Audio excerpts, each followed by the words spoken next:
BLM Kerala, Tamil Nadu, Pondicherry. നിയമസഭാ തെരഞ്ഞെടുപ്പിന് മാസങ്ങൾ മാത്രം ശേഷിക്കെ തിരക്കിട്ട നീക്കങ്ങളുമായി കോൺഗ്രസ്. പാലക്കാട് മണ്ഡലത്തിൽ രാഹുൽ മാങ്കൂട്ടത്തിന് പകരം സർപ്രൈസ് സ്ഥാനാർത്ഥിയെ ഇറക്കാനാണ് പാർട്ടിയുടെ തീരുമാനം. രാഹുൽ മാങ്കൂട്ടത്തിൽ കോൺഗ്രസ് ടിക്കറ്റിൽ മത്സരിച്ചാൽ തിരിച്ചടിയാവുമെന്ന വിലയിരുത്തലിനെ തുടർന്നാണ് പകരക്കാരനെ തേടുന്നത്. മണ്ഡലത്തിൽ സർപ്രൈസ് സ്ഥാനാർത്ഥിയെ ഇറക്കുന്നതിലൂടെ ഇപ്പോഴത്തെ വിവാദം മറികടക്കാൻ സാധിക്കുമെന്നും പാർട്ടി കരുതുന്നുണ്ട്. വനിതയെ മത്സരിപ്പിക്കണമെന്ന ആവശ്യവും ചില കോണുകളിൽ നിന്നും ഉയരുന്നുണ്ട്.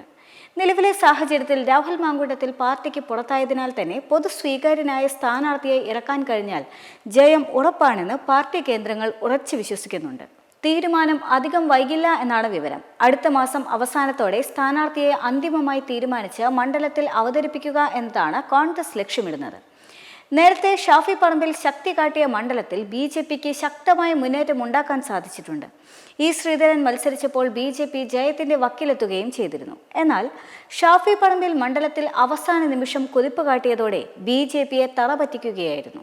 തുടർന്ന് കഴിഞ്ഞ വർഷം നടന്ന ലോക്സഭാ തെരഞ്ഞെടുപ്പിൽ ഷാഫി വടകരയിൽ മത്സരിച്ചതോടെ അവിടെ ഒഴിവ് വരികയും വിശ്വസ്തനും സുഹൃത്തുമായ രാഹുലിനെ അവിടെ മത്സരിപ്പിക്കുകയുമായിരുന്നു. രാഹുൽ ആവട്ടെ ഭേദപ്പെട്ട ഭൂരിപക്ഷത്തിൽ തന്നെ വിജയിക്കുകയും ചെയ്തു. പാലക്കാട് ജില്ലയിലെ ഒരു നേതാവിന് അവസരം നൽകണം എന്ന ആവശ്യം ജില്ലാ കോൺഗ്രസ് കമ്മിറ്റി തന്നെ മുന്നോട്ട് വെച്ചിരുന്നു. നേരത്തെ ജില്ലാ കോൺഗ്രസിന്റെ എതിർപ്പ് മറികടന്നുകൊണ്ടായിരുന്നു രാഹുലിനെ മണ്ഡലത്തിൽ മത്സരിപ്പിച്ചിരുന്നത്. രാഹുലിന് സ്ഥാനാർത്ഥിത്വം നൽകിയതിനെ പരസ്യമായി വിമർശിച്ചായിരുന്നു അന്ന് P. സരിൻ അടക്കമുള്ള നേതാക്കൾ പാർട്ടി പോലും വിടുന്ന സാഹചര്യമുണ്ടായത്. പിന്നീട് സരിൻ CPM-നൊപ്പം ചേർന്നു. പാലക്കാട് 18,000-ൽ അധികം ഭൂരിപക്ഷത്തിൽ MLA ആയി സത്യപ്രതിജ്ഞ ചെയ്തുകൊണ്ട് കൃത്യം ഒരു വർഷം തികയുന്ന ദിവസം ലൈംഗികാതിക്രമ പരാതിയെ തുടർന്ന് രാഹുൽ പാർട്ടിയിൽ നിന്നും പുറത്താവുകയായിരുന്നു. എങ്കിലും രാഹുൽ ഇതുവരെ MLA സ്ഥാനം ഒഴിഞ്ഞിട്ടുമില്ല. കേസിന് പിന്നാലെ തുടർച്ചയായ ആഴ്ചയിൽ അധികം ഒളിവിൽ കഴിഞ്ഞ രാഹുൽ ജാമ്യം കിട്ടിയതിന് പിന്നാലെ മണ്ഡലത്തിലെത്തി നിവേദനങ്ങൾ സ്വീകരിക്കുകയും ഔദ്യോഗിക ചുമതലകൾ നിർവഹിക്കുകയും ചെയ്യുന്നുണ്ട്. മാത്രമല്ല നിലവിൽ മണ്ഡലത്തിൽ സജീവവുമാണ്. തദ്ദേശ തെരഞ്ഞെടുപ്പ് സമയത്ത് രാഹുൽ മണ്ഡലത്തിലെത്തി കോൺഗ്രസ് സ്ഥാനാർത്ഥികൾക്കായി വോട്ട് തേടുകയും ചെയ്തിരുന്നു.